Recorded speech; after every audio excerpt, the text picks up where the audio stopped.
Que es lo que dicen nuestros técnicos que acaban de hacer con nosotros. Nos han cableado esta, pero microfonar no. Microfonar no lo tenemos en el diccionario y nos acaban de microfonar. ¿Microfonar? Microfonar. De modo que tenemos que comprometernos entre todos a incorporar y renovar el diccionario con este vocabulario tan puntero. Bien, muchas gracias. Vamos a hacer ahora la mesa redonda o conversatorio sobre la edición. Es un tema crucial.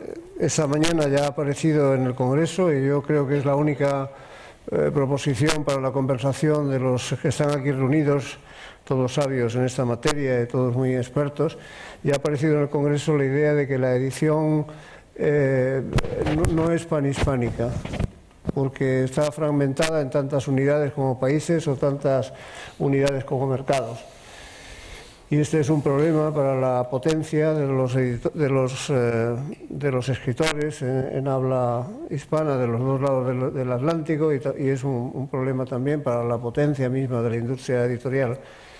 De modo que yo les voy a dejar sobre la mesa o en el aire esta cuestión de qué es lo que pasa y por qué ocurre esto, porque es lo que he oído de modo más insistente hasta este momento en el Congreso, en lo que llevamos desarrollado. Hemos reunido aquí a personas que conocen bien este argumento de la edición en las dos partes del Atlántico. Les leo una nota sobre sus currículos para que tengan constancia de quién les va a hablar. Don Miguel Albero, quien tenemos aquí, están por orden alfabético, es licenciado en Derecho por la Universidad Complutense, pero esto es casi lo menos que es, ¿no? Todo lo demás son muchísimas cosas muy importantes, con una carrera diplomática detrás muy grande, ocupando puestos en la Embajada de España en Senegal, cónsul general de Mendoza, Argentina, consejero cultural en Costa Rica, embajador en Honduras y desde hace tiempo sirviendo al Instituto Cervantes como jefe de gabinete del director. También he estado en Roma en ese mismo organismo, jefe del Departamento de Cooperación y Promoción Cultural de la AECID, y ahora es el director de programación director de Programación y Acción Cultural Española, y lo fue de la División Cultural de la Biblioteca Nacional de España. Tiene muchos premios porque además es escritor en casi todas las variantes. Es escritor novelista de éxito, porque tiene premios como el Ensayo de Ciudad de Málaga, el Gil de Vierma o el Vargas Llosa, y también ensayista, y tiene 3 volúmenes de poesía, de modo que ha tocado Miguel todos los palos. Antonio María Ávila es ahora el el gerente de la Federación de Gremios de Editores de España. Es licenciado en Ciencias Políticas, doctor en Derecho, doctor en Ciencias Económicas, profesor en diferentes instancias y autor de libros y artículos de muy variada condición. Antonio está encima de la publicación como coordinador de ese mundo de la Federación de Gremios de Editores. Nuria Cabuti, que fue originalmente graduada en Ciencias Económicas y licenciada en Estudios Económicos de Oxford, tiene un largo currículum en la vida como editora en Plaza y Janés, en Random House Mondadori, que es donde ahora persiste como CEO, consejera delegada de Penguin Random House, grupo editorial con operaciones en 9 países y miembro del Consejo Internacional de Penguin Random House. Adolfo Castañón pone por delante en su nota bibliográfica que es poeta. La verdad es que la gente que es poeta debe poner esto por delante siempre, ¿no? Poeta, ensayista, crítico literario y bibliófilo. Trabajó para el Fondo de Cultura Económica, donde tuvo a su cargo obras de Alfonso Reyes, de Octavio Paz y de Juan José Arreola. Ha sido investigador del Centro de Estudios Literarios del Instituto de Investigaciones Filológicas de la UNAM miembro del Consejo de Redacción de varias revistas. Adolfo Castañón ha sido distinguido con premios como el Nacional de Literatura de Mazatlán, por La Gruta tiene 2 entradas, el Javier Vallaurrutia, que es el máximo galardón de las letras mexicanas por Viaje a México, y bien otros de ensayo, el Nacional de Periodismo también.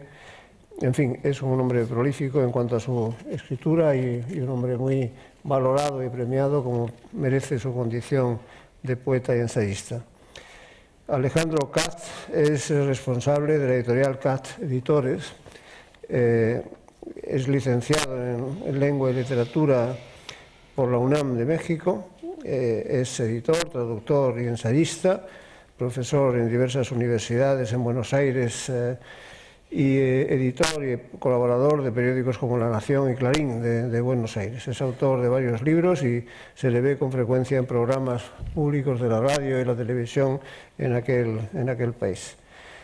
Y Abelardo Linares Crespo, por último, es un personaje del mundo de la librería de extraordinario mérito, porque empezó vendiendo libros en el rastro madrileño y se hizo librero de viejo, pero a partir del 74 empezó a funcionar como librero en un sitio tan hermoso como el barrio de Santa Cruz de esta ciudad, y desde ahí a crecer y a crecer y a crecer hasta que llegó a adquirir una colección del librero Eliseo Torres en Nueva York, que le ha permitido tener en la librería o coleccionar 1 millón de libros, 1 millón de libros de literatura hispanoamericana. Es una reunión enormemente rica. Abelardo fundó la editorial Renacimiento, que tiene justa fama adquirida a lo largo de estos años. Fue galardonado con el Premio de la Crítica por su libro Espejos en el año 1991. Hasta aquí mi intervención. Perdón. Jesús Badenes, que es la persona que manda en el comercio en el grupo Planeta. Ha estado siempre también cerca de la edición, pero últimamente ha desarrollado una actividad como administrador de los intereses del Grupo Planeta de modo horizontal, en la totalidad de los intereses de esa editorial. Jesús es especialmente querido para nosotros porque ha ayudado mucho desde el Grupo Planeta a celebrar convenios con la Real Academia Española, en los que estamos muy ilusionados, muy especialmente en la apertura de la Real Academia al universo digital, porque él ha sido un artífice fundamental en un acuerdo que hemos celebrado con Planeta para la distribución en red de nuestro enclave RAE, que es una de las perlas editoriales que la Academia tiene, que ha preparado con mucho trabajo durante años y que, en fin, resume la totalidad de los valores, de las obras, de lo que la Academia, de los activos lingüísticos y editoriales de la Academia. De modo que estamos muy confiados en su capacidad y en la capacidad de su equipo y esperamos que tengamos muy buenos resultados. Bueno, les decía que aquí se ha acabado mi disertación, que solo era de presentar a los que están en la mesa. No hay ningún orden, me parece, para las intervenciones, ¿o sí, Antonio? Habíamos pensado que en el mismo orden en el que estábamos, que iba a empezar Miguel. En el mismo orden en el que está el programa. Por tanto, Adolfo, te toca, ¿no? ¿O no? Tú, Miguel, pues venga, Miguel. Bueno, el que estamos así. Bueno, pero Adolfo está primero. Comienza. Bueno, ok, empiezo yo. Primero, gracias a todos y cada uno, y a Santiago por la invitación, a la RAE. Yo también soy académico y soy el secretario de la Academia Mexicana de la Lengua, y pues también gracias a la Academia, y a Dios nos dejó llegar a todos y cada uno. El tema de la convocatoria que nos acoge es un lema vertiginoso, oceánico, la edición en español. Esto se puede leer desde España y se puede leer desde América. Y es un lema que tiene, digamos, mucha historia y que tiene muchas dificultades en su historia. En ese sentido, pues es difícil agotar el lema en 3 o 4 tartamudeos, pero sí me gustaría resaltar un tema, que es el tema de que por un lado tenemos en la prensa titulares que nos dicen: el español es el cuarto idioma más poderoso del mundo. Y esta idea de conjuntar poder y demografía me parece, digamos, que es una de las ilusiones o de los espejismos en los cuales se inscribe de alguna manera esta mesa, en relación con el tema de que ese poder de la demografía no necesariamente es un poder inteligente o es un poder con criterio, y digamos que es un lema que nos seduce, pero al mismo tiempo que nos debe de causar una gran inquietud y una gran, como decir, responsabilidad. Hay que responsabilizarse de esa cantidad que está detrás. Y eso me lleva a expresar el tema de que la edición en español formulada desde España y la edición en español formulada desde América tiene asimetrías. Es decir, en México, en Argentina, en Salvador, en Bolivia, en Ecuador, en Guatemala, consumimos libros españoles, pero en España rara vez se consumen libros americanos. Eso sucede también en México. En Querétaro no consumimos libros de California o no consumimos libros de Veracruz, y eso creo que es un mal, digamos, o una característica endémica de esta gran mancha editorial que es la edición en español. En esta edición en español hay también una conjugación, una convivencia de distintos saberes. Muy refinados que llegan a los temas de la digitalización, pero también hay saberes artesanales y saberes intermedios, y entre esos saberes no solo están los saberes de la producción y la conceptualización, sino un saber muy frágil y creo que es muy poco manejable, que es el saber de las formas de distribución y de las formas de organización. También hay otras asimetrías. La asimetría que tiene que ver con algo que ha destacado un amigo nuestro de Alejandro Katz-Mío, que es Daniel Golding, que tiene que ver con el tema de la formación de los lectores. La formación de los lectores en España se da de una manera, en México, en América, en Argentina, en Colombia, se da de otra manera. Y esos lectores finalmente van a ser los encargados de ponerle etiqueta a las cosas que va produciendo la industria editorial, y en ese contexto regreso al tema del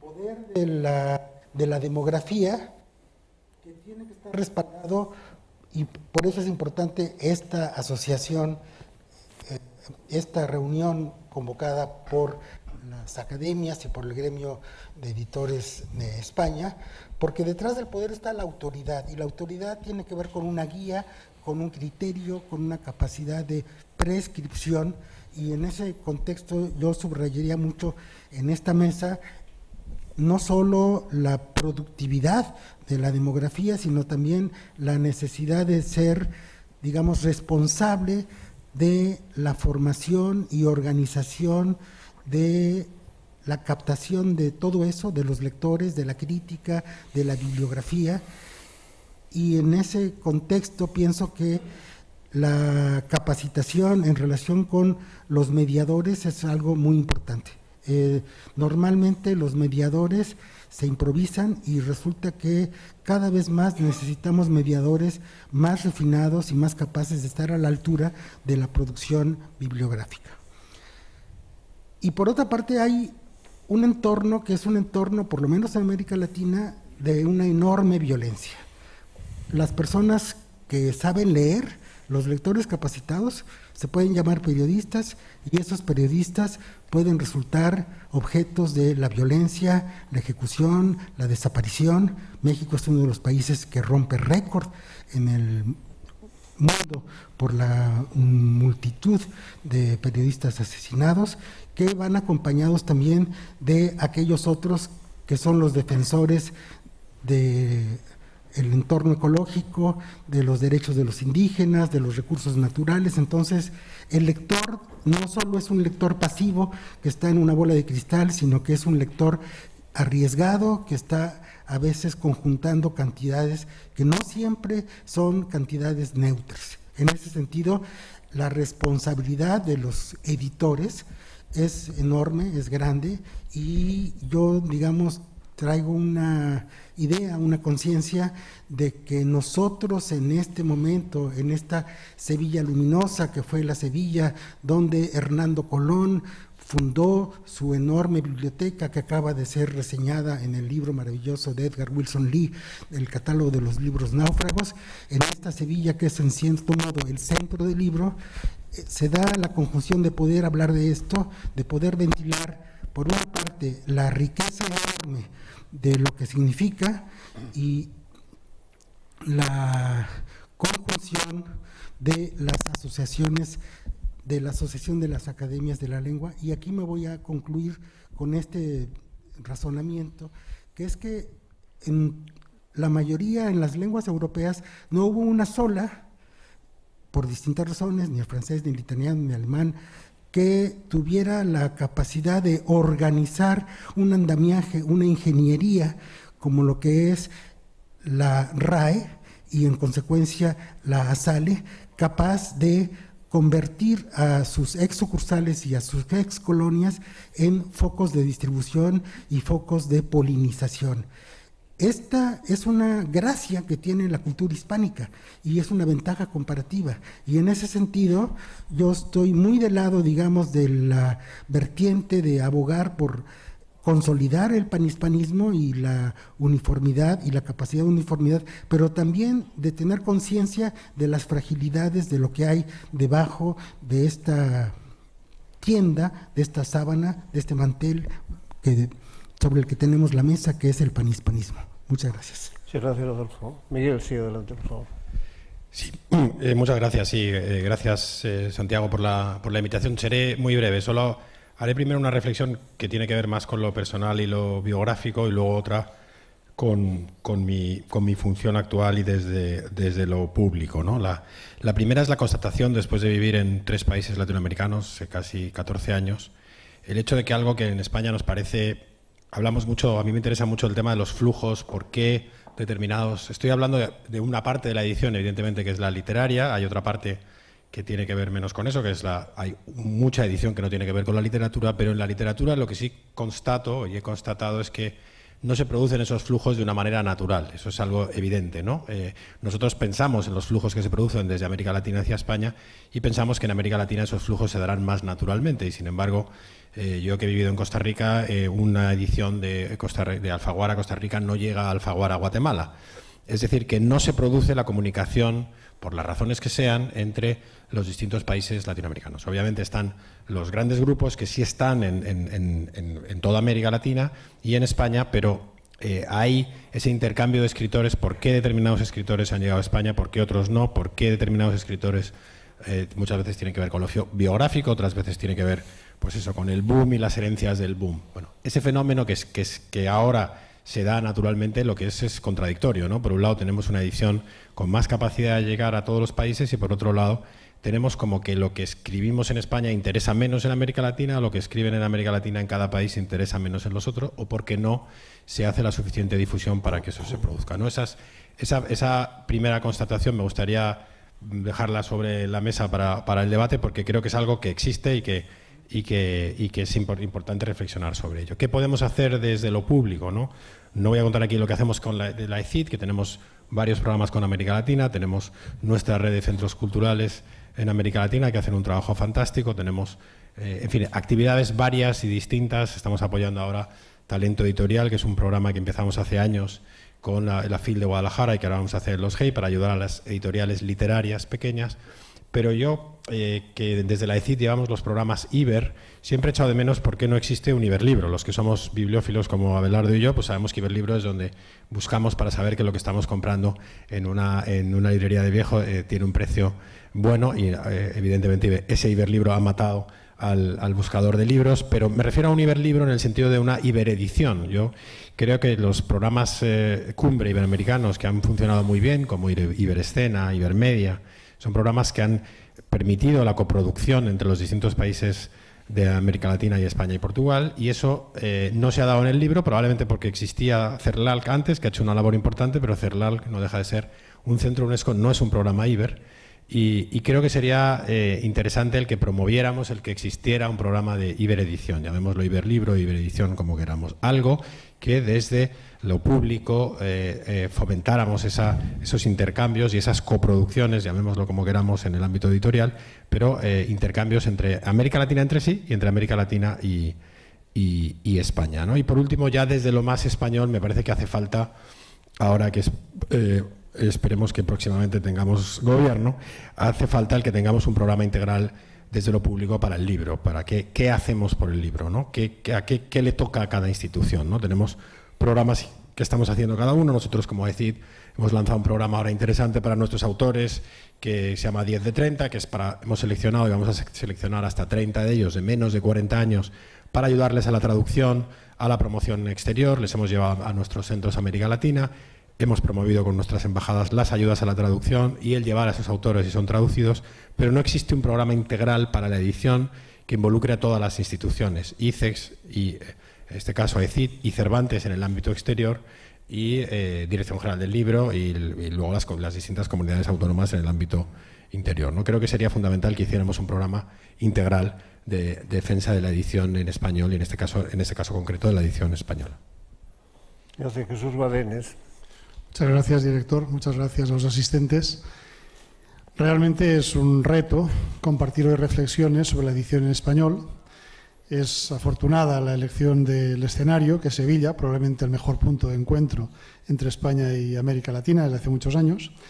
Y yo quería compartir una serie de reflexiones. Iré de la globalidad a las más sectoriales. La globalidad es un reconocimiento a la labor que ASALE hace en el mundo de la lengua. O sea, creo que desde el mundo editorial haríamos bien en aprender de la unicidad de criterio y los debates que siempre acaban en conclusiones de aplicación en todo el mundo hispanoparlante, que creo que eso probablemente para nosotros sea una gran enseñanza.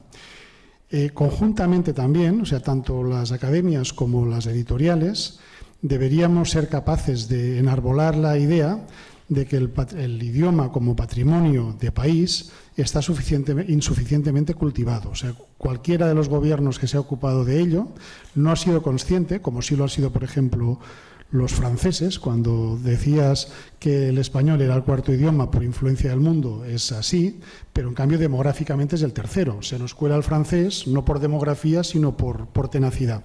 Esa tenacidad que nosotros adolecemos no como país, sino como comunidad que comparte una lengua, creo que debería estar en la agenda de forma prioritaria de todos los ministerios de cultura de todos nuestros países, no solo del de España en el próximo gobierno, que alguna vez lo tendremos. Yendo más a lo particular, creo que es cierta la crítica que nos hacéis y que hoy pues venía no de su parte, pero sí en su boca, de la boca del director, que en general los libros no viajan bien. No viajan bien, también hay que entender, en España se publican 80.000 títulos al año, de los cuales de naturaleza comercial, es decir, excluidas tesis y ediciones universitarias, hay casi 30.000. En el total del universo español se publican más de 300.000 libros. Yo voy a poner un ejemplo que es el mío, el del Grupo Planeta. Nosotros tenemos un catálogo vivo de más de 50.000 títulos y es cierto, reconociendo la crítica, que solo un 20% de esos títulos componen un acervo común, una oferta cultural común en los países en los que estamos presentes. O sea, de 50.000 hay 10.000 publicados a lo largo de muchos años, que son el fondo nuestro en muchos países, y hay 40.000 que son más locales. También os daré otro dato. Los países que tienen más afinidad cultural de América y España, la edición en español, en nuestro caso, son los del Pacto Andino. O sea, Colombia y Perú son los que comparten más afinidad con lo español. Y en cambio, Argentina en el cono sur y México en el norte, más orientado hacia los gustos anglosajones, comparten menos ese catálogo. Es cierto también, reconociendo algún elemento positivo, que en el caso de la edición en español hay autores importantes, muy importantes, nacidos en América Latina, que claramente están en el punto más alto de la edición en español, con lo cual sí se da el caso de que pues, autores que publica Penguin Random House, como Mario Vargas Llosa, por ejemplo, o Gabriel García Márquez, sí son autores globales en español. No muchos han llegado a esa categoría, pero hay algunos que sí lo son. Yo creo que al final esa crítica que se nos hace y que por supuesto debemos poner solución, que sería parte de mi contribución a esta charla, llegará un momento en el que también veremos que hay hechos objetivos que hacen que eso sea muy difícil. Hasta ahora era fácil criticar a los editores y probablemente debemos asumir una buena parte de la responsabilidad.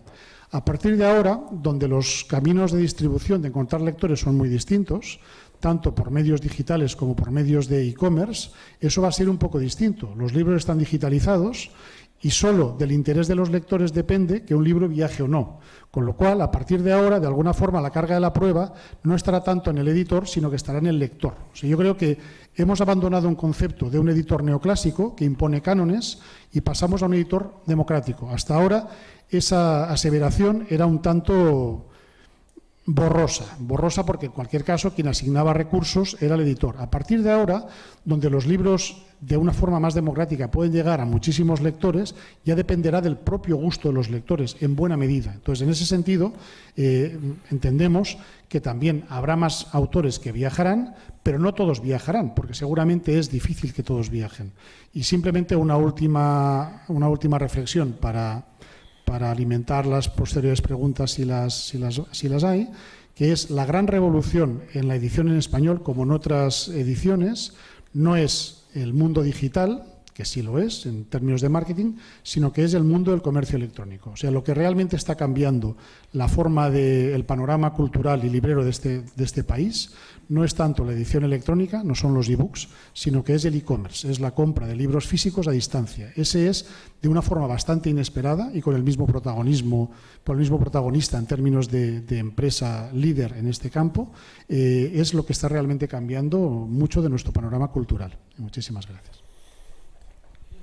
Nuria, eso significa que no ha cambiado mucho el volumen de ventas en papel, porque si lo que está cambiando son los vehículos y no el tipo de edición. Bueno, a mí me satisface comentar que efectivamente el formato papel continúa siendo el formato preferido de los lectores en España, en América Latina y en muchos países del mundo, como en el mercado norteamericano, donde el 80% de las ediciones continúan siendo en papel. Así que es un formato preferido y creo que esto a mí me enorgullece de que la gente, y sobre todo la gente joven, continúe queriendo leer en papel como formato preferido. ¿Y qué hacemos para que vuestros libros tengan más? Lleguen en papel a otros lados. Bueno, como nuestro nombre indica, Penguin Random House es un grupo internacional. Nosotros estamos centrados en 4 ámbitos lingüísticos: el inglés, evidentemente el idioma pues con más repercusión a nivel internacional. También publicamos en lengua portuguesa, en lengua alemana y en lengua española. Bueno, pues mirando también diferencias con otros idiomas, lo que vemos, así como en el mercado pues portugués, la unidad es muy difícil. En el ámbito en español tenemos una gran riqueza y oportunidad en todo lo que es el mundo editorial. Entonces, yo lo que quería comentar era que cuando hacemos una reflexión, los que operamos en varios mercados del ámbito de lengua española, yo creo que tenemos que pensar como en 3 vertientes, ¿no? Uno, qué es lo que sucede dentro de lo que es el propio ámbito lingüístico, dentro del ámbito lingüístico. Otro, lo que está sucediendo alrededor o en otro ámbito lingüístico donde el español también está presente. Y en tercer lugar, lo que está sucediendo en el mundo digital. Y aquí hablando de lo que sucede en el mundo Internet, ¿no? Entonces, bueno, hablando de dentro del ámbito de lengua y recordando a Borges, el mapa es el territorio, ¿no? Y aquí decir que nosotros tenemos como editores un reto triple, que es efectivamente, en primer lugar, conseguir que las ediciones que se generan en España lleguen a América Latina, y lo mismo desde el otro lado, ¿no? Cómo hacemos que estas ediciones generadas, autores de América Latina, llegan y cruzan el Atlántico, pero al mismo tiempo otro gran desafío que tenemos es cómo hacemos que los autores, o la lengua, se hable entre ellos en los distintos países de la propia América Latina. Bueno, yo creo que es importante combinar, por un lado, las oportunidades de ser más globales, pero también teniendo en cuenta las particularidades de cada mercado y de cada país. Y en este sentido, lo que también quiero decir es que yo creo que es una oportunidad el tener varios focos donde pasen cosas en el ámbito de la lengua española, ¿no? A veces nos preguntan, ¿es Barcelona o Madrid la capital editorial del mundo en español?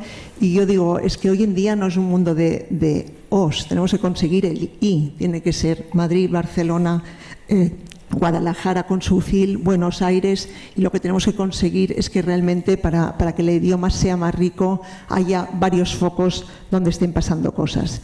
En este sentido, ¿qué podemos hacer los editores para este objetivo, ¿no? Para conseguir pues, mayor difusión de la literatura?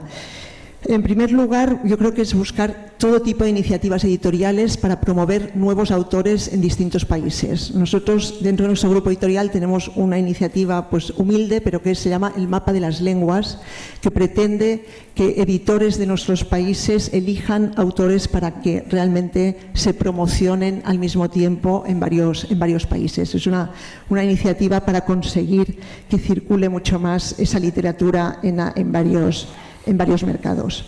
El segundo yo creo que es el tema de los premios literarios, y aquí pues el Premio Planeta o el Premio Alfaguara creo que son también vehículos que sirven para dar a conocer obras a distintos países a ambos lados del Atlántico, y creo que debemos continuar potenciando este tipo de iniciativas.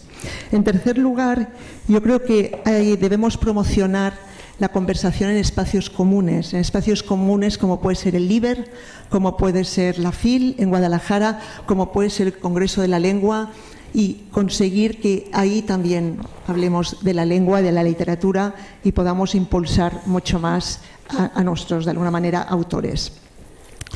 Creo fundamental también que ir creando comunidad e ir planteando también iniciativas editoriales como la que tenemos con la RAE, con las ediciones conmemorativas, que permiten hacer llegar a un ámbito, a un público muy grande, ciertas obras literarias. Y creo que esto forma parte también de cómo fomentar la lectura en los distintos países del habla española. Y finalmente creo que también es función nuestra, de los que estamos en esta mesa hoy aquí, es intentar buscar sinergias entre los distintos países para combatir las trabas que suponen la difusión de la cultura, los desequilibrios entre países en cuestiones económicas. Hablábamos durante la comida pues, de los casos que suceden en Chile, en Argentina, cómo podemos evitar bloqueos a las importaciones, a las barreras arancelarias. Creo que también es misión de todos nosotros. Para mí hay dos retos más que tenemos los editores en español. Uno es la parte de que tenemos que poner en valor la traducción de literatura extranjera a la lengua española. Creo que esto es un tema fundamental, y con todas las variaciones lingüísticas que quepan, porque a veces entre nosotros hay también un debate: ¿cuál es la traducción adecuada? Y creo que aquí debemos ser tolerantes y ampliar al máximo el abanico de alguna manera de esas traducciones que den cabida a autores internacionales. Y también tenemos el otro reto, creo que tiene que ver con las nuevas formas de consumo de cultura, y en este sentido también las nuevas tecnologías. Ahora mismo está eclosionando todo el mundo del audiolibro, y aquí de nuevo la riqueza de la lengua es fundamental, porque aquí es cómo contamos esas historias, qué matices les damos y cómo podemos incorporar toda la riqueza de nuestro lenguaje en estas ediciones de audiolibros. Esto para mí sería lo que es el ámbito de dentro del territorio de la lengua, pero también suceden cosas fuera del ámbito propiamente de la lengua española, ¿no? Y en este sentido quiero citar las palabras del neurolingüista Alfred Korzybski, que dice que el mapa no es el territorio, ¿no? Entonces, de alguna manera, ¿qué pasa fuera de los países donde el español es la lengua oficial? Y concretamente qué pasa en Estados Unidos, que es el mercado donde hay más hispanohablantes donde el idioma oficial no es el español. Entonces yo creo que aquí, de nuevo, somos corresponsables, junto con los medios de comunicación, junto con las academias, también de qué impulsamos fuera de los ámbitos de nuestro territorio, ¿no? ¿Cómo conseguimos lograr situar la literatura en español en el mapa del mundo y conseguir también traducciones del español a otras lenguas, que es un tema pendiente y creo que también entre nosotros deberíamos saber impulsar. Y finalmente lo que quiero mencionar es, el tercer ámbito para mí de reflexión es la edición en español en el mundo digital, en el mundo de la revolución digital. El mundo digital, el idioma, pues de alguna manera que se está llevando la batalla por delante es el inglés. ¿Cómo podemos fomentar el uso del español? Yo recuerdo en el congreso que hubo en Córdoba hace unos meses que el presidente de Telefónica, Payete, comentaba de alguna manera los riesgos que hay en las redes por el pobre uso del vocabulario del español.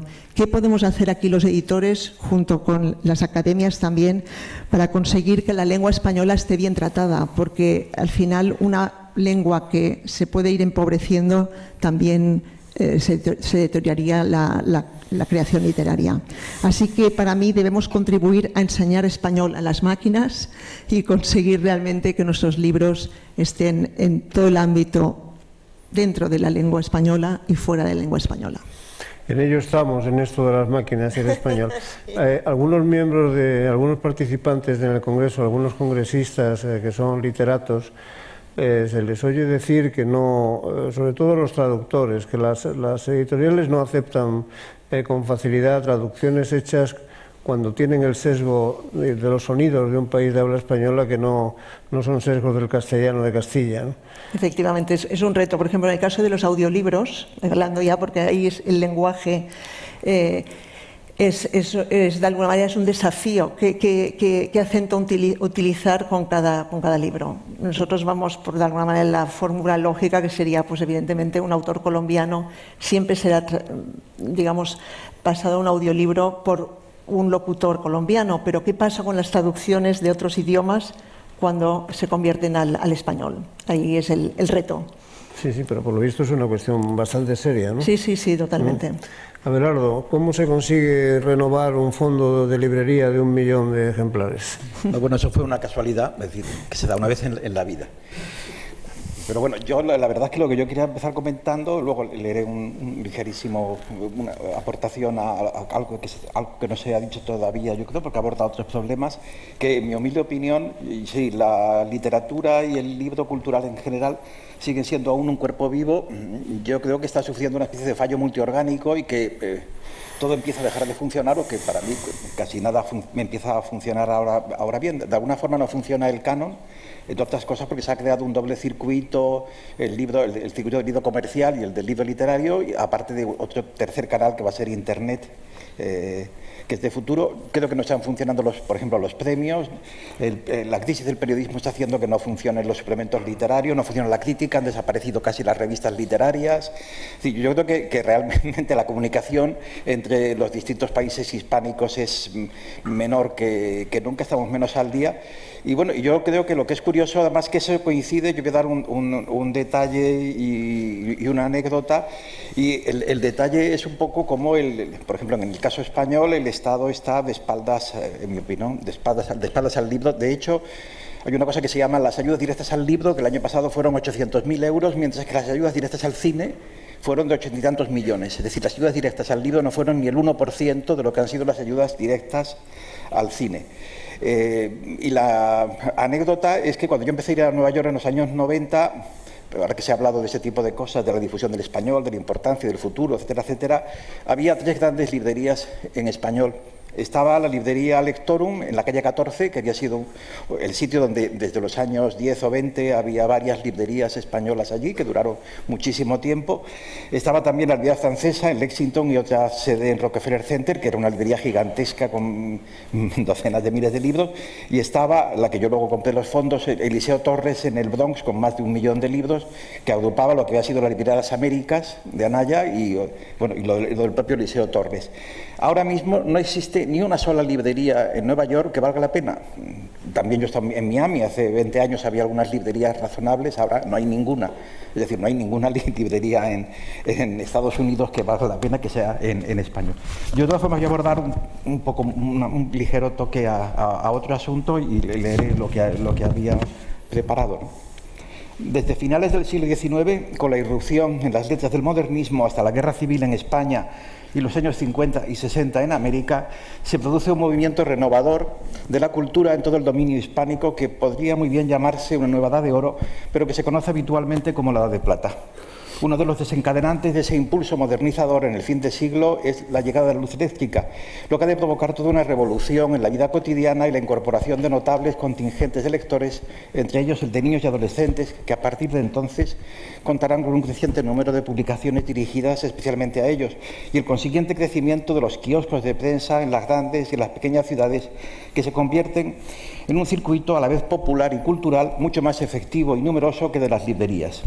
En las décadas siguientes, la gente más o menos cercana a la cultura lo será por la lectura de periódicos y revistas más que de libros. A fin de cuentas, por poner un ejemplo, en España y en 1910 un periódico costaba habitualmente 5 céntimos, mientras que el precio medio de un libro era de 3,50 pesetas, es decir, 70 veces más. Periodismo y literatura son por entonces inseparables, pues no solo los mejores periodistas, valgan los nombres de Enrique Gómez Carrillo, Luis Bonafux o Julio Camba, eran en realidad excelentes escritores, sino que los grandes escritores de la época, desde Rubén Darío a Miguel de Unamuno, Alfonso Reyes, Leopoldo Lugones o José de Gasset, escribieron una buena parte de su obra en los más influyentes periódicos y revistas de su tiempo. Centrándonos en el ámbito hispanoamericano y en el mundo de las publicaciones periódicas, habría que destacar en primer término las grandes revistas modernistas como la venezolana El Cojo Ilustrado y especialmente las de La Vanguardia, algunas de ellas bien conocidas por los especialistas: la cubana Revista de Avance, la mexicana Contemporáneos, la peruana Mauta, la uruguaya La Cruz del Sur y la argentina Martín Fierro. Pero también me gustaría citar las grandes revistas populares, los semaneros ilustrados de gran tirada, a menudo olvidados o poco conocidos, pero de un inmenso interés por la calidad y cantidad de las colaboraciones de carácter literario que se encierran en sus páginas. La primera y más conocida, si no tomamos en cuenta el semanario mexicano El Mundo Ilustrado, de 1894, y también una de las pocas digitalizadas, es la argentina Caras y Caretas, aparecida en 1898, solo 8 años después de la primera revista importante de ese tipo en el ámbito hispánico, la madrileña Blanco y Negro. Pero hay otras muchas más revistas a destacar. En Argentina, Pebete, Faimocho, Atlántida, la muy lujosa Plus Ultra o El Hogar. En Chile, las revistas Hoy y Zigzag. En Cuba, Bohemia, Social, Carteles y Orbe. En México es donde a partir de los años 20 y hasta los 50 se produce la mayor eclosión de revistas ilustradas de gran circulación de toda América. Jueves del Excelsior, Sucesos para Todos, México al Día, Revista de Revistas, Todo, Estampa, Hoy, Mañana o Siempre. Daré solo 2 muestras de gran interés de estas revistas. La primera, que es la muy popular y mexicana Sucesos para Todos, importante entre otras cosas para la historia del cómic y de los dibujantes mexicanos, publicó Manuel Chávez Nogales en folletón 2 de sus más importantes libros: los relatos de A Sangre y Fuego y el reportaje novelado Los secretos de la defensa de Madrid, en su primera y única edición en vida del autor. Pero también hay que destacar que es en esta revista donde Gabriel García Márquez publica algunas de sus primeras colaboraciones, aunque no firmara con su nombre. Otra muestra de la enorme relevancia de México en este campo tiene que ver con uno de sus más importantes periodistas, José Hernández Yergo, que fundó 3 de los mejores semanarios mexicanos de todos los tiempos: Hoy, en el año 37, Mañana, en el 43 y Siempre, en el 53. En ellos no solo colaboraron multitud de escritores de talla continental, sino que también podemos encontrar entre 8 y 10.000 colaboraciones de escritores del exilio español, la mayoría de ellas aún por recopilar y casi por completo desconocidas, a pesar de su inmenso interés histórico y literario. Pero, en realidad, tanto las grandes revistas culturales citadas como los grandes semanarios ilustrados son solo la punta visible de un inmenso iceberg de miles de publicaciones periódicas, no solo literarias, sino de todo tipo, que se publican a lo largo de toda América durante los primeros 50 años del siglo XX. Periodo histórico este que fue tanto en América como en España, desde el punto de vista literario y cultural, de una calidad excepcional, y el paso del tiempo, el que nos vayamos adentrando cada vez más en el siglo XXI, no solo parece confirmar ese juicio, sino que de algún modo lo agranda, al menos cuando comparamos la escasa relevancia de nuestro más estricto presente con los grandes nombres del pasado. Basta en este sentido comparar lo que sucedió en las distintas literaturas hispánicas, aunque no solo en ellas, entre 1900 y 1919 y lo sucedido en los 20 últimos años.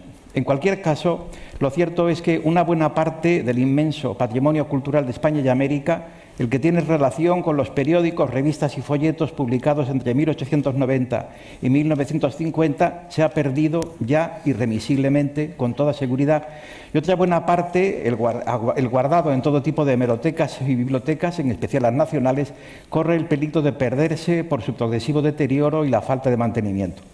Por eso mismo quiero terminar estos ligerísimos apuntes señalando la importancia que tendría la creación de un portal digital bajo el nombre de Hemeroteca Digital Hispánica, en el que se recogiese el mayor número posible de publicaciones periódicas de carácter cultural de todo el ámbito hispánico y que se empezara ese importante trabajo con la atenta digitalización de algunos de los diarios de más interés de ese mismo periodo histórico, como el Diario de la Marina y El Mundo de La Habana, Excelsior, Novedades y El Nacional de México, El Nacional de Caracas, El Espectador de Bogotá, El Comercio de Lima, El Mercurio de Santiago de Chile, El Día de Montevideo o La Nación, La Prensa y Crítica de Buenos Aires. Claro está que dicho portal debiera acoger también buena parte de los fondos de carácter estrictamente cultural ya recogidos por la Biblioteca Digital de la Biblioteca Nacional de España y por el portal Prensa Histórica. Dada la intensa relación que mantuvieron los escritores españoles y los americanos durante toda la Edad de Plata, la Hemeroteca Digital Hispánica tendría un igual interés y sería objeto de un merecidísimo orgullo a ambos lados del Atlántico, además de servir para rescatar y valorar con dignidad ese inmenso patrimonio cultural y poderlo poner a disposición de las generaciones futuras, lo que no sería poca cosa para la cultura del libro, que es la cultura con mayúsculas. Se ha dicho y se ha repetido un sinfín de veces, con una cortesía que bordea el humorismo, que una imagen vale más que 1000 palabras. Visto lo visto, y que la cultura del futuro va a estar muy relacionada con todo tipo de pantallas, no estaría de más que los que seguimos leyendo libros, periódicos y revistas en papel, porque ellos, más que ninguna otra cosa, nos han cambiado la vida, defendamos la idea de que un libro, un periódico o una revista, si son de calidad, bien pueden valer por 1.000.000 de imágenes. Muy bien, muchas gracias. ¿Y quién tiene que hacer eso? ¿Abelardo del Estado o la Comunidad de Andalucía? ¿Quién es el encargado de hacer la operación, según esa gran operación de conservación de ese patrimonio? No, lo desconozco absolutamente, creo que no existe. Todavía no ha nacido. Alejandro, por favor. Bueno, ante todo, muchas gracias a la Academia y especialmente a Antonio por la invitación. Durante mucho tiempo en la edición, en los encuentros sobre la edición entre profesionales desde los dos lados del Atlántico, discutíamos básicamente dos problemas. Por un lado, cómo viajan los libros entre países y por otro lado, qué hacemos con el idioma. ¿Qué hacemos con el idioma? Era la discusión acerca de las traducciones, si una traducción literaria que usara el idiolecto de Madrid tenía sentido en Buenos Aires, si un autor de Santiago de Chile era legible en México, si etc. Y el viaje de los ejemplares parecía un problema de información y de logística, saber qué se publicaba en cada sitio y cómo llevar unidades físicas de un sitio a otro. Yo creo que hoy seguimos discutiendo eso, pero seguimos discutiendo eso como una preocupación de negocios, pero no como una preocupación de cultura. Yo creo que hay dos equívocos que deberíamos empezar a discutir en común. Uno es la idea de que existe el libro y la otra es la idea de que existe el idioma. Y pongo el énfasis en lo singular del artículo. Y cuando digo los libros y los idiomas no me refiero a las formas locales o particulares de nuestro idioma común, y cuando pongo en duda la existencia del libro no me refiero a las variedades nacionales de los ejemplares físicos que editamos. Me refiero a la idea que me parece ya muy errónea, según la cual hay un idioma que compartimos. Creo que cada vez compartimos menos el idioma y que lo que dejamos de compartir es la riqueza del idioma, que cada vez estamos más ante sociedades cuyos lenguajes se vienen restringiendo, en los cuales la utilización no solo de términos diversos, sino de estructuras de expresión cada vez más pobres hace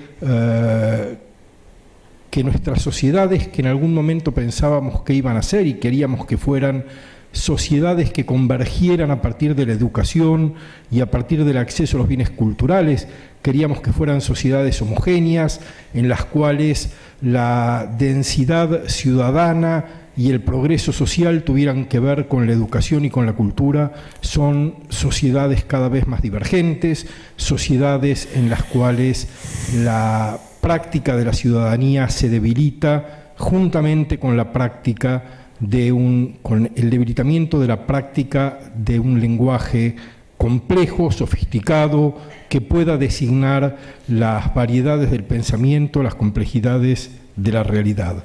Y creo que los libros están expresando ese problema, que la industria editorial está expresando ese problema, y que así como hace 30 años, o 35, cuando yo empecé a trabajar en este oficio,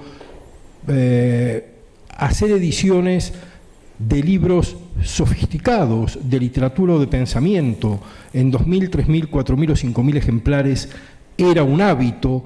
Hoy tenemos libros cuyas ediciones parten de los 5.000 ejemplares y para los cuales la riqueza del idioma es crecientemente menor, y libros que no venden más de 300, 400 o 500 ejemplares, que nos indican que nuestra sociedad se está segregando en un público lector exigente, muy reducido, y grandes cantidades de no lectores que eventualmente consumen libros. Creo que ahí hay una responsabilidad de la industria, pero que no es básicamente una responsabilidad de la industria, sino una configuración de las sociedades contemporáneas que nos están indicando una deriva muy compleja, una deriva que vemos casi cada día en los procesos políticos de las sociedades actuales, y creo que concentrar nuestra discusión como editores en los problemas de la logística o en los problemas de las variedades locales del idioma nos impide ver que estamos actuando sobre dos escenarios completamente diferentes. Un escenario, lo digo sin maledicencia, un escenario de masas que se alejan cada vez más de la exigencia del pensamiento y de la aventura del conocimiento y de la literatura, y sectores cada vez más reducidos que están haciendo difícil sostener la producción editorial de calidad. Creo que hay un equívoco, creo que tenemos que saber que esta es la situación, que a veces se hacen esfuerzos de camuflaje, de hacer muchas obras que no son de gran calidad ni de pensamiento ni literario, pero que se disfrazan como si lo fueran, y eso nos hace pensar que todavía existe un público amplio para ese tipo de libros, y yo creo que cada vez lo hay menos. No tengo ni respuestas ni soluciones para este problema, pero me parece que es importante compartirlo, que es importante compartir este problema en un ámbito en el que discutimos problemas del libro y problemas del idioma, y yo veo que los problemas del libro y los problemas del idioma en este sentido son cada vez más los mismos. Problemas que antes o después se van a traducir en problemas sociales, de sociedades fracturadas, de sociedades segregadas, de sociedades... La ilusión ilustrada, la ilusión de la modernidad es una ilusión que está astillándose en 1000 pedazos, y no creo que lo mío sea una visión pesimista. Me gustaría compartir con ustedes esta reflexión un poco amarga, pero porque creo que es necesario que quienes trabajamos en el libro sepamos a qué nos estamos enfrentando para ver si podemos contribuir a buscar alguna solución que haga de nuestras sociedades algo un poquito mejor de aquello en lo que se están convirtiendo. Muchas gracias. Muchas gracias, Alejandro. Antonio María Ávila, que es el gerente de la Federación de Gremios de Editores, a lo mejor tiene hasta números que contarnos. Números, sí. ¿Cuánto se hace, cuánto se edita, cuánto se vende, de cuánto de autores españoles, cuánto de autores americanos, esas cifras? Sí, gracias, Santiago, y gracias a la Academia y especialmente a ti por la invitación. Cuando propusiste la mesa, a mí me gustó la idea de la expresión, la edición en español. Es un término que acuñamos en los encuentros de Santander que hacía la Federación de Gremios de Editores de España allá por los finales de los 90. Yo creo que tú te referías a esos encuentros en tu intervención, porque tendríamos que distinguir tres conceptos. La edición iberoamericana. La edición iberoamericana incluye también la portuguesa y la brasileira.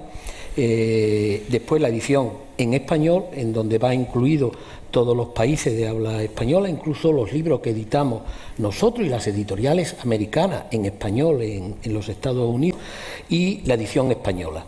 Tenemos un problema estadístico pavoroso para analizar y de verdad saber cuál es la realidad. Para saber la realidad, lo mejor son los estudios estadísticos. Ya sé que la estadística es un pálido reflejo de la realidad, pero si no hay eso, no hay nada. Entonces, el problema que nos encontramos es que hay muy poco estudio estadístico. Lo español sí lo tenemos, porque lo que interesa además es la continuidad en el tiempo. Tenemos nuestro estudio de comercio interior. En Argentina hacía las cámaras, pero como se han peleado, pues ya no hacen ese estudio. Chile hacía y dejó de hacerlo porque se fragmentó la cámara. México hace un pequeño estudio, pero es muy incompleto.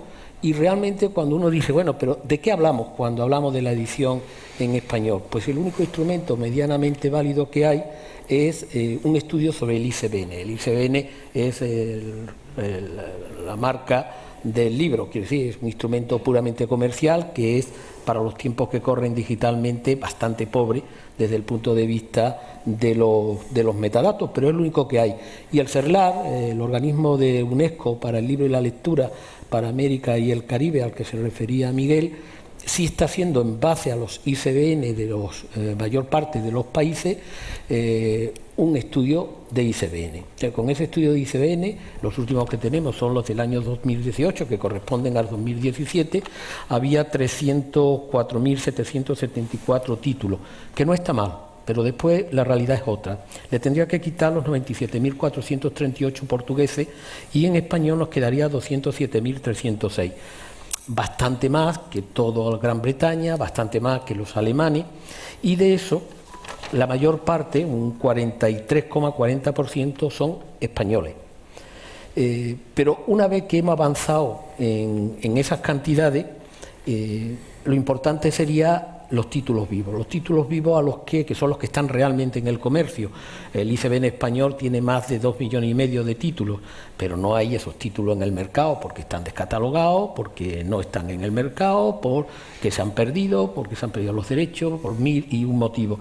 Lo que interesa son los títulos vivos. Bueno, pues sobre títulos vivos podemos dar los españoles, que hay 800.000 títulos que tienen sus metadatos, que están perfectamente registrados en un instrumento que se llama DILBE, de la Federación de Editores de España, a la que después me referiré para hablar su peculiar recorrido por los países iberoamericanos. Que es una riqueza importante, Pero claro, después dice, pero vamos a ver, ¿quién está editando en español? Bueno, en España fundamentalmente es la industria privada. El 93% de los títulos lo hace la industria privada, que es el 97% de lo que se comercializa. Pero en América no es así. En América hay una enorme predominancia del Estado. De tal manera que el propio Estado es el que está restringiendo el desarrollo de la edición en español. Cuando nos reunimos en el CERLAR o en el GIE, el Grupo Iberoamericano de Editores, que digamos reúne a todas las cámaras del libro de España y de Iberoamérica, en las reuniones que tenemos, pues en torno al Libre, en torno a la Feria de Buenos Aires, en torno a Guadalajara, es creciente la crítica de que la invasión del Estado publicando, es uno de los motivos de el no desarrollo de la edición iberoamericana, porque es un libro además que está especialmente vinculado sobre todo a la enseñanza. Que en México no haya librería tiene mucho que ver con que los libros los publica el Estado para la enseñanza primaria. Son libros gratuitos. Esa es la explicación de por qué en México hay menos librerías que en Madrid. O sea, que en la provincia de Madrid hay más librerías que en todo México. Y hay una causa. Y sin las librerías es muy difícil que el libro de fondo pueda sobrevivir.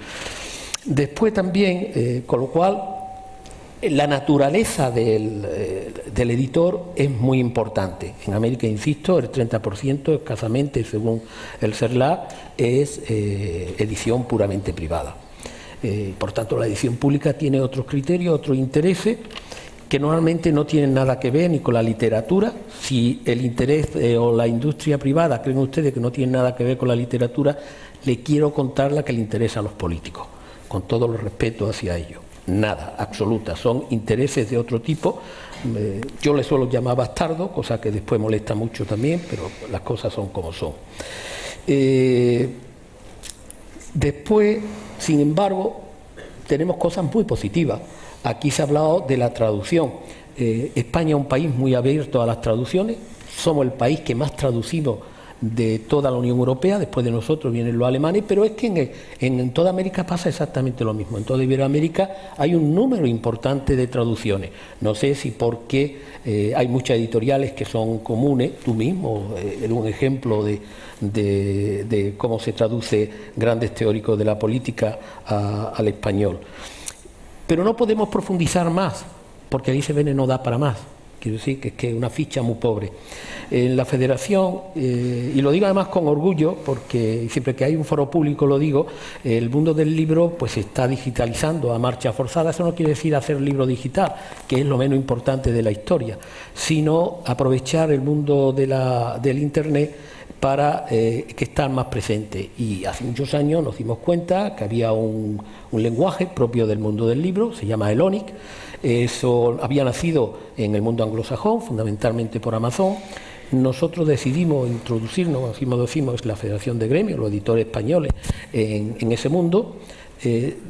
Lo hemos transformado de tal manera, tengo que decir que el comité técnico que dirige el ONIC lo dirige la Federación de Gremios Editores de España por votación popular. Todos los editores del resto del mundo nos han reconocido nuestro saber en ese campo y próximamente entra una nueva modalidad de categoría, el tema, que se llama tema, propuesto precisamente por España, que hemos hecho una labor de conceptuación con los metadatos, que son fundamentales, que nos permitirían, si se van adoptando por todos los países, y es obligatorio si quiere vender en el e-commerce, sin el ONI y sin tema es imposible, porque ni Amazon ni Google, si no trabaja con temas, lo quiere, nos permitirá profundizar además en qué es lo que publicamos.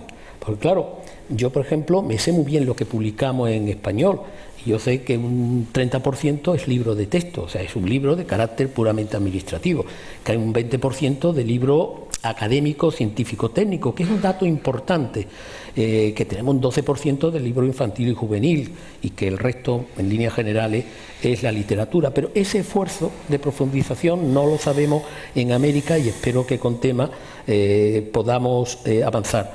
Cuando nosotros, que nos costó muchos disgustos y casi la quiebra de la propia federación, conseguimos poner en marcha este DILBE, que lo inauguramos en un congreso iberoamericano de editores que se celebró en Madrid en el 2006, ofrecimos todo el software a los países, a las cámaras del libro iberoamericana y al CERLAC. Curiosamente, el único país que en ese momento lo adquirió fue Brasil. Nosotros no estamos pensando en Brasil, estamos pensando en el resto de las cámaras de nuestro propio idioma. Frente a los consejos que le di de que nunca lo dejaran en manos de la Administración, lo dejaron en manos de la Biblioteca Nacional, y como estaba previsible, un instrumento comercial, pues lo han convertido en un instrumento administrativo que no sirve absolutamente para nada, y se están replanteando volver. Periódicamente las cámaras nos piden ese software, que inicialmente lo habíamos ofrecido de manera gratuita, y el costo era 500.000 euros, lo que regalábamos, no era ninguna tontería, que nos permitiría conseguir que tuvieran todos los títulos vivos en español de cualquier parte del mundo a disposición de los profesionales y de los lectores del mundo del libro, cosa que sí ocurre con los libros en español, perdón, con los libros españoles, que sí están todos en Dilbe. Por tanto, ese instrumento, con el nombre que se le quiera dar, que podría ser el inicio del portal que pide Abelardo, exclusivamente el libro. El ONI no está previsto para revistas, estamos trabajando a ver si el lenguaje, que es un lenguaje de algoritmo complicado, entran en revistas, porque no lo haya pedido Abelardo, lo había pedido ARCE, la Asociación de Revistas Culturales, podamos ponerlo en marcha. Por tanto, yo creo que sí tenemos una riqueza importante, que tenemos más colaboración de la que parece, pero que es una colaboración que funciona fundamentalmente en el entorno privado. Es verdad que el Estado en España al menos no pone mucha zancadilla, pero tampoco pone ayuda. Un portal de la naturaleza del que estamos hablando va a necesitar en algún momento recursos públicos, no solo recursos públicos, y digamos que no es hoy por hoy una prioridad de ningún partido político. Ustedes habrán visto los debates, por lo menos lo habrán sufrido en la prensa, y verá que ni la educación ni la cultura figuraba en el debate y ningún partido político lo propuso, solo eso. Muchas gracias, Antonio. Nos queda un cuarto de hora de trabajo que lo dedicaremos a compartirlo para que podáis comentar vuestras respectivas intervenciones. Antes de hacerlo, no hay nadie que quiera decir nada de la edición de libros de texto. Es que veo ahí al fondo al presidente de la Asociación de Editores de Libros de Texto, que se va a ir frustrado si no decimos nada de esto. Antes era importante este sector también por la presencia de los libros editados en España en muchos países de aquel ámbito, del ámbito americano. Adelante, Adolfo. Temas de libro de texto, en consonancia con lo que dice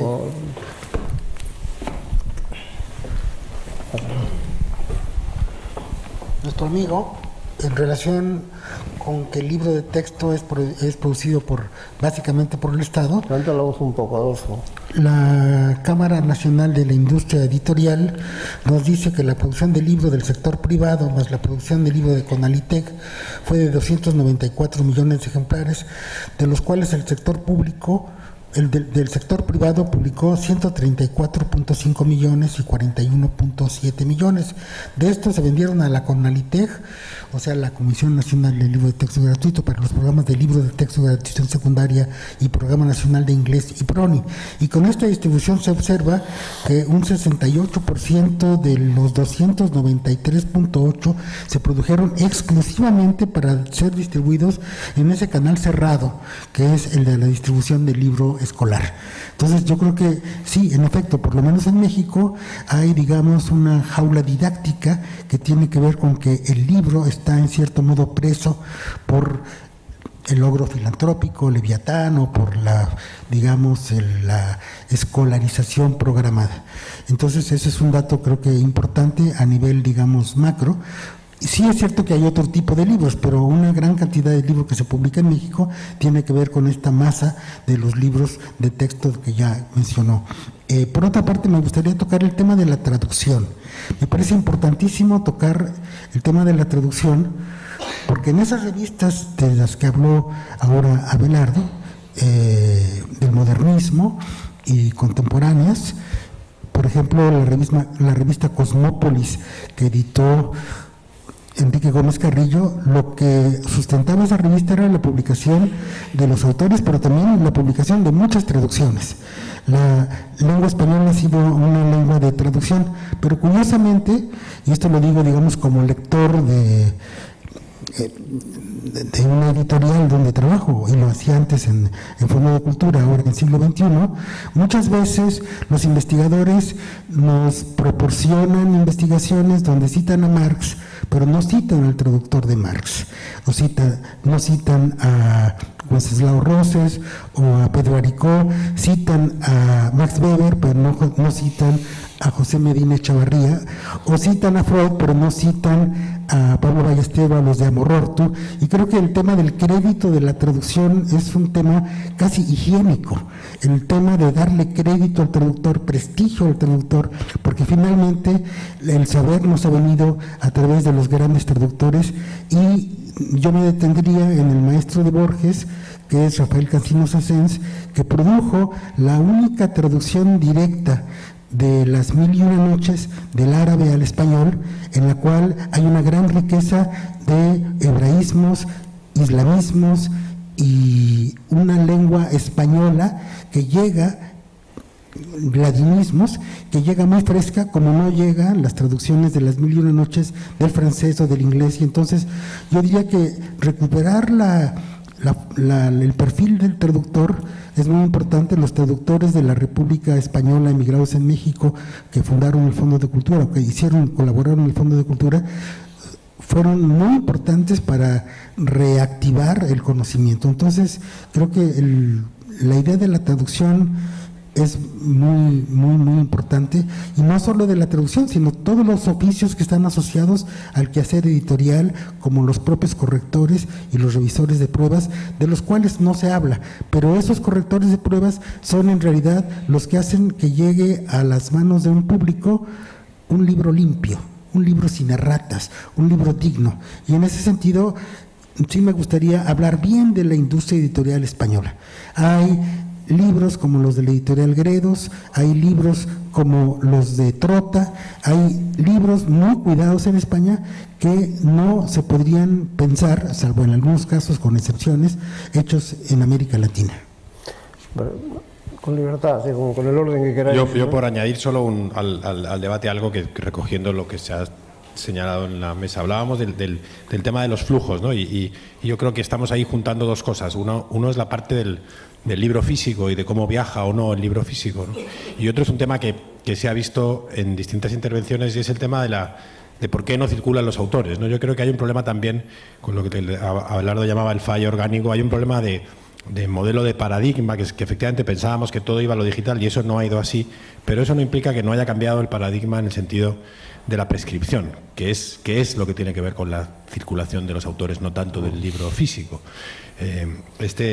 Crítico italiano, Achille Bonito-Oliva, hablaba muy pomposamente de lo que llamaba el sistema del arte, ¿no? Como desde el señor que pintaba hasta el señor que luego veía ese cuadro, pues había todo un entramado, ¿no? El marchante, el crítico, la galería, el museo, ¿no? Y en el mundo del libro ese entramado se ha roto porque la prescripción se ha roto desde los libreros, que ya no están, porque ahora la gente lo compra en Amazon, y se ha roto porque ya no hay revistas literarias que nos dicen qué es lo que tenemos que leer. Y entonces, ¿qué ocurre? Que tenemos a disposición, el lector ahora es soberano, pero no tiene un prescriptor.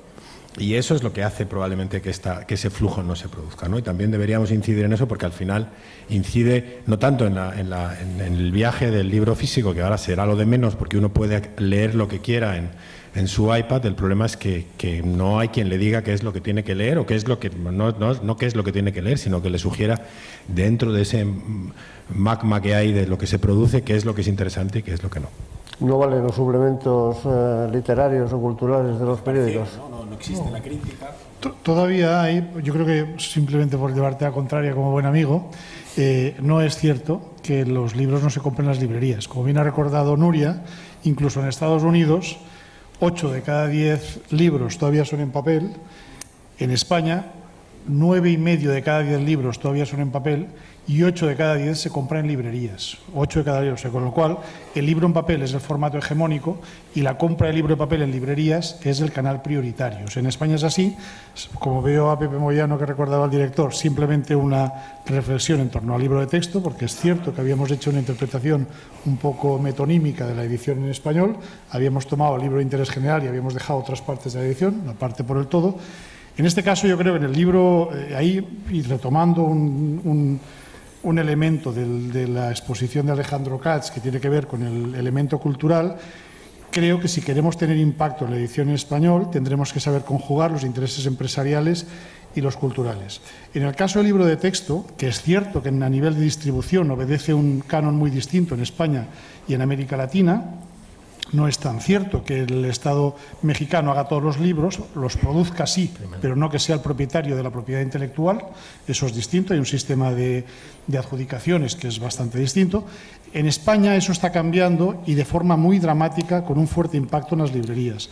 España es un país donde el libro de texto todavía tiene una importancia económica muy grande, muy superior al de nuestros países del entorno, excepción hecha de Italia, que es comparable. Pero hay un cambio fundamental, que es que el libro de texto ya no va por librerías, con lo cual el librero que tenía, o no va mayoritariamente por librerías como solía ir en el pasado. Y eso hace que el librero tenga, pues, pierda un báculo importante sobre el que se apoyaba. Ese es un tema importante que tendríamos que recuperar, porque a la larga, si no, acabaremos siendo todos un poco más pobres. Hoy hablábamos de cómo incrementamos la circulación de los libros entre España y América, que es un tema capital. Otro tema capital es cómo apoyamos a las librerías. En el mundo español, y en España particularmente, desde el advenimiento de la democracia y desde el desarrollo económico, tenemos un tejido de librerías muy importante y muy rico, que corre el riesgo de perderse. De hecho, se van cerrando librerías, se va sustituyendo la forma de distribuir los libros. Creo que apoyar a los libreros con todas las formas de texto de edición posible, tanto libros de interés general como de texto, es fundamental tanto en España como en América Latina, pero particularmente hoy que estamos aquí en Sevilla, en España, que es donde se está dando un cambio más grande, creo que es del todo fundamental. Muchas gracias. Más cosas por aquí. ¿El público quiere intervenir? ¿Alguna pregunta? Pues adelante. ¿Qué tal? Buenas tardes. Bueno, gracias a todos por estar aquí, por ayudarnos y por haber editado tantos libros durante tanto tiempo y hacer el esfuerzo que hacen. Yo soy José Carlos Carmona, soy profesor de creación literaria de la Universidad de Sevilla. Tengo 2 libros publicados en Planeta y uno en Penguin Random House. Y tengo un par de cosas que decir. Primero, una duda, porque, por ejemplo, mi libro de Planeta no he conseguido que se vendan en Latinoamérica y, sin embargo, alguno de ellos trataba sobre viajes por Latinoamérica, Venezuela, Bolivia y tal, luego volvían a Europa, pero eran libros que trataban eso y que me parecía que tenían un perfil un poco para estar en Latinoamérica y sin embargo luego decía que no entraban porque, por lo que se ha contado un poco de perfil, pero me parece que era el tema central de la reunión, que hay nichos en los que las mismas editoriales, Planeta de Costa Rica, nos venden Planeta Argentina, etcétera, que no entiendo mucho. Y a veces porque me dijeron en algún momento, que lo entiendo, me parece muy razonable, porque no se entendía del todo, nuestro castellano no se entendía del todo bien en otros países porque podía haber palabras que simplemente que eran distintas. Nosotros leemos carro y pensamos que viene con unos bueyes y ellos piensan que es un coche, ¿no? O sea, yo lo entiendo, o sea que lo entiendo. Pero también he visto que hay, y como es un congreso, me parece que es un buen tema para que por lo menos nos lo aguantemos y la gente se lo lleve a su casa. También está la idea rechazadísima de traducir el español al español.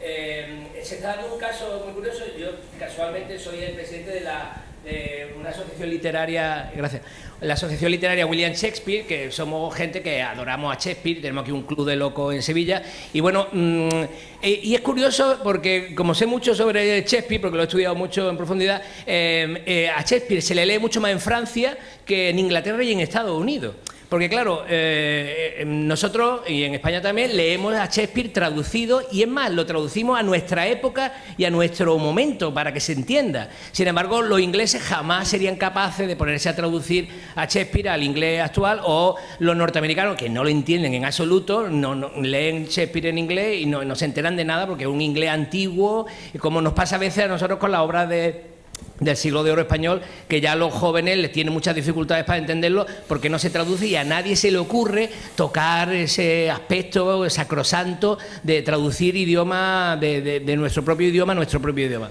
Yo creo que es sorprendente que podamos leer más a Shakespeare que a Calderón de la Barca porque se le entienda mejor y ha sido porque lo estamos traduciendo. Entonces, yo, por lo menos como escritor, yo no tendría ningún problema en que mis libros se tradujeran a un español de Chile o de Costa Rica o de México, si eso va a permitir que esa obra se desarrolle más. Entonces, me gustaría, bueno, si tienen alguna opinión sobre el asunto, que lo comentaran. Y luego, un comentario también que sobre el pesimismo de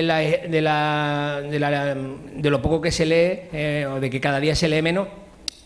yo creo que tenemos que ser objetivos y reconocer que la literatura, no el ensayo, por ejemplo, o el libro de texto, por supuesto, la literatura era un sistema de entretenimiento del siglo XVIII y del siglo XIX, ¿no? Para las clases altas, y nosotros luego hemos ido entrando, la burguesía y entrando, la clase media, y hemos imitado ese modelo, pero ahora es que hay muchos sistemas de entretenimiento, la televisión, internet, los móviles, las tabletas, las series de televisión, el cine, que se entiende que los videojuegos, que no se nos puede olvidar, que se entiende que la gente está teniendo mayor diversidad, y la gente está leyendo, yo creo que más que nunca, leen mensajes de móvil en el texto o leen cosas, no, leen, eso está claro, pero que tampoco... Concrete, por favor. Sí, y hemos terminado creando facultades en las que se estudia la literatura, como ya se están creando facultades que estudia el cine o la televisión y dan títulos, ¿no? Entonces, que yo creo que en ese sentido también tenemos que ser humildes y saber que la literatura, bueno, era un sistema de entretenimiento. Bueno, muchas gracias. Gracias por sus reflexiones. No sé si alguien querrá contestar. Yo, la primera de sus reflexiones lo que me sugiere es que sería un enorme fracaso de este Congreso, que procura mantener lo que hay de unitario en nuestro idioma y fortalecer las particularidades, que tengamos que hacer traducciones de libros escritos en español, ¿no? Es un poco todo lo contrario de lo que pretendemos aquí. ¿Algún comentario? Dos comentarios. Por un lado, yo creo que la literatura viaja bien entre nuestros países. Quizás los libros no viajan bien, pero la literatura viaja bien. Todos hemos leído autores de otros países, y aún cuando no entendemos algo, enriquecemos nuestro lenguaje y nuestra imaginación. Yo moriría de tener que leer a Rulfo en versión argentina. Quiero decir, un Rulfo de las Pampas no me sonaría para nada. Moriríamos todos. Seguramente moriríamos todos. Entonces, digo, me parece que el lector está ahí para hacer un trabajo también, no para que se lo hagamos nosotros. Yo no quise decir que se lee menos, yo creo que se lee más. Creo que se está leyendo de dos modos muy diferentes, y creo que ahí hay un problema. Yo entiendo que una de las dimensiones de la literatura es el entretenimiento, pero creo que hay otra dimensión en la literatura, y la ha habido siempre, y que esa dimensión se está volviendo excesivamente minoritaria. Y excesivamente minoritaria tiene problemas de otro tipo, porque al orientar las decisiones de la gran industria a favor de los libros de gran circulación, lo que se hace es generar un sistema de transmisión que va dejando de lado el libro que no es de gran circulación. Y ahí va a haber un problema, porque antes o después vamos a terminar reduciendo aún más el público que busca otra cosa. Yo tampoco haría una dramatización de las dificultades. Hay muchos libros, no todos se van a leer en todos lados. Claro. Digo, eso es algo que tenemos que saber. No hay posibilidad material, hay una sobreoferta de nuestra industria absoluta. Hemos saturado los mercados. Si pusiéramos en todas las librerías de nuestro idioma todos los libros que diariamente se ponen en el mercado a nivel global, no cabrían. Entonces, digo, hay formas de selección, formas de... que a uno le puede doler que no esté todo disponible, pero digo, no tenemos mucho que hacer con eso. Hay autores que uno espera que sí estén circulando de otro modo. No es un problema nuevo. Tenemos un idioma disperso en muchos países y en miles de kilómetros. No hay formas de resolver eso. Hoy tenemos más acceso a la información y menos acceso a los contenidos. Hoy es más fácil saber, o sería más fácil saber, quién publica qué en cada lado, y lo que es cierto es que hay comunidades de lectores y comunidades de editores que están actuando globalmente en escala pequeña. Cosa que, digo, muchos pequeños editores iberoamericanos que editan en Argentina, en México, venden en España, circulan bien, pequeños grupos, existen esas comunidades. Lo que es un poco absurdo es pretender que todo esté en todos lados al mismo tiempo. Había un viejo método de cuando las dificultades de lectura eran puramente léxicas, añadir un glosario al final del texto, ¿no? Sí, también existe el diccionario. Adelante. Yo quería, sobre la reflexión que se estaba haciendo sobre los países latinoamericanos, el señor comentó, también compartir con ustedes. Yo soy de la República Dominicana y yo llevo desde pequeña, me han enseñado mis padres pues al hábito de la lectura, y yo he leído libros en español de España, y claro, y todavía yo tengo que buscar cuando leo un libro español, y si lo leyese también de un autor dominicano, tengo que buscar muchas palabras nuevas, y lo que hago es consultar el diccionario. Entonces, yo creo que también la lectura es un ejercicio que contribuye a que uno enriquezca su léxico. Entonces, si nos sentamos a leer y todo lo que leemos lo sabemos, no tiene tanto sentido. Entonces, lo bonito de esto es también buscar y aprender vocabulario. Ahora bien, hay que ver el público al que se está destinando la venta de este libro. Si se quiere que sea un público específico, en República Dominicana la cultura de la lectura no está tan desarrollada y el nivel no es tan alto en la mayoría de los lectores, pero luego hay lectores que son muy, muy formados. Entonces habría que ver. Entonces eso me uno totalmente a que no sería necesario esta traducción a los regionalismos, si se puede decir, del español, ¿no?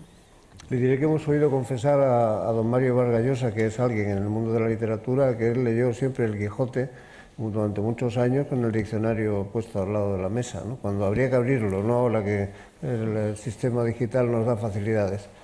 No sé si hay alguna intervención más. Sí, yo quería hablar nada más que, bueno, hacer un apunte sobre lo que se ha hablado de los distintos niveles de lectura y de la diferencia que hay entre la lectura, podríamos llamar popular, o la lectura de entretenimiento y la lectura de altos textos. Yo creo que una cosa que pasa es que empieza a haber una decadencia en la admiración, como hay una decadencia del intelectual, y que, por ejemplo, en el mundo de la cocina, si uno va a un restaurante popular, a una hamburguesería y toma una hamburguesa, no piensa que está comiendo en un restaurante de 5 estrellas.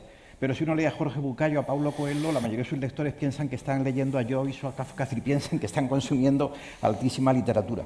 Entonces, yo creo que sí que es cierto que también hay que hacer una crítica a los niveles de lectura, que creo que están bajando a menudo, y que eso, es decir, para mí tiene en parte que es un problema de educación, un problema también de jerarquía de valores y de admiraciones, ¿no? Es decir, que yo creo que el problema es vivimos una sociedad cada vez más narcisista, que ese narcisismo se ha traspasado a la cultura, y en la lectura, que es una cosa humilde de aprender y tal, y de admirar a la gente que más vale. Es decir, durante siglos la gente ha admirado a gente que valía más que a ellos, y en nuestra época, sin embargo, creo que empieza a admirar a esa gente que son como uno pero que han tenido éxito. Entonces, bueno, yo creo que eso es una diferencia curiosa, pero hay muchas reflexiones que hacer, porque yo creo que eso es un tema muy complejo. Sí, gracias, Abelardo. Yo creo que sí.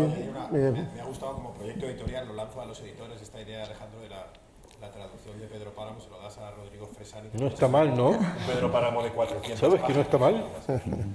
Y hacer el Cervantes, el Quijote en argot porteño. Bueno, yo creo que ya en quechua tiene una magnífica edición Planeta, ¿eh? Le dejamos la última intervención a usted y terminamos. Adelante, sí. Sí. Bueno, muchas gracias por una charla tan interesante. Yo tengo la sensación, después de escucharlo todos ustedes, que queda como un pozo de casi pesimismo, ¿no? De pensar que no todo lo que queremos hacer es posible, y yo sinceramente pienso que es normal, ¿no? Porque al final decía Miguel al principio de la charla que va la evolución tecnológica tan rápido que es casi imposible seguirlo, ¿no? Y que digamos, el negocio vaya a la misma velocidad y las posibilidades estén bajo control.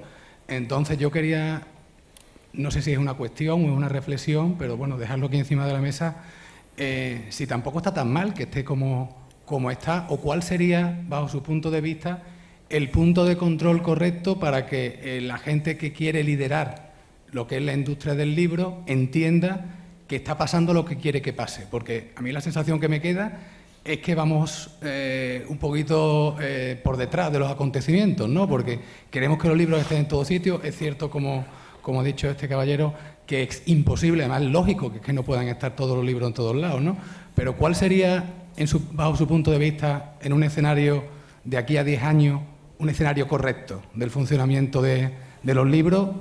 Entiendo que dentro del universo panhispánico, ¿no? que hacía referencia antes. ¿Dónde estaría lo correcto?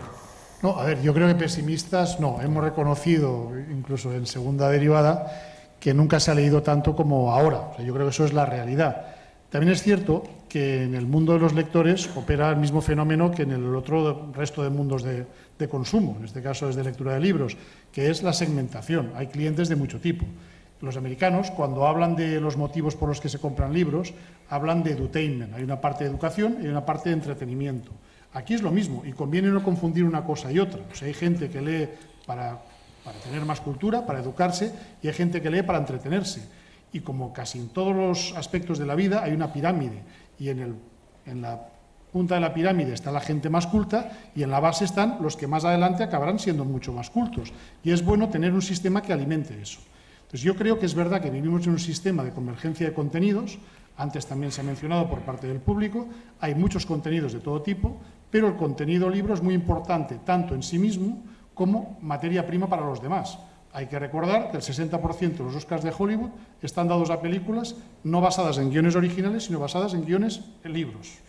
Y hay películas mucho más famosas que los libros que les dieron lugar. Entonces yo creo que nosotros no somos pesimistas. Lo que sí decimos, y ahora respondo a tu pregunta, es que hay algunas cosas que se pueden hacer para mejorar la situación de la industria editorial en los próximos 10 años. O sea, hoy hemos hablado de dos temas fundamentales. Uno, mejorar la circulación de libros entre los distintos países que conforman el universo español.